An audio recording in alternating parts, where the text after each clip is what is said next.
नमस्कार शिक्षकांनो.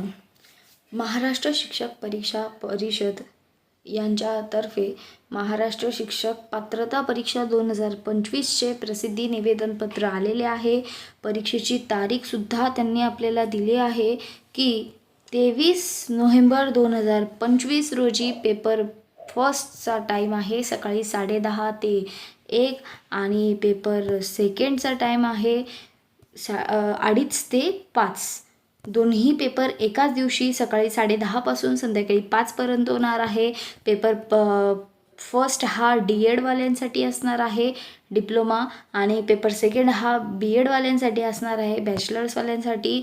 आणि परीक्षेचं ऑनलाईन आवेदनपत्र 15 सप्टेंबरपासून सुरू होणार आहे. फॉर्म भरणं ते 3 ऑक्टोबरपर्यंत असणार आहे. त्यानंतर आपल्याला हॉल तिकीटसाठीही त्यांनी आत्ताच तारीख देऊन दिली आहे की 10 नोव्हेंबरपासून तुम्हाला हॉल तिकीट वेबसाईटला अवेलेबल होऊन जाईल. तर अशा पद्धतीने प्रसिद्धी निवेदनपत्र आहे. शिक्षकांनी अजिबात काळजी करू नका.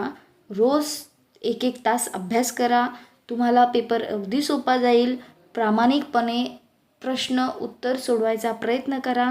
मान्य आहे की तुम्ही शिक्षक मुलांची परीक्षा घ्यायचे, आता तुम्हाला स्वतः परीक्षा द्यावी लागणार आहे.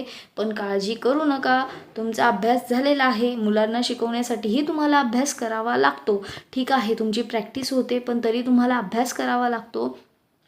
त्यामुळे तुमचा अभ्यास झाला आहे, फक्त तुम्हाला रिव्हिजन करायचं आहे. आणि रोज सकाळी 1 तास, संध्याकाळी 1 तास, किंवा तुमची सकाळून शाळा असेल दुपारून अभ्यास करा, पण अभ्यास करा. अगदी सोपा पेपर असतो. तुम्ही अभ्यास केलेला आहे, फक्त तुम्हाला रिव्हिजनची गरज आहे. आणि काही अडचण असेल तर आपल्या कमेंट बॉक्समध्ये सांगा. मी नक्की तुम्हाला तुमच्या अडचणी सोडवून देईन. माझा प्रयत्न करेल. आणि चॅनलला सबस्क्राईब करून घ्या.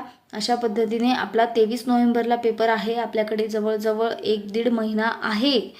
2 महिने आहेत, तरी 2 महिन्यात तुमचा बऱ्यापैकी अभ्यास होतो आहे.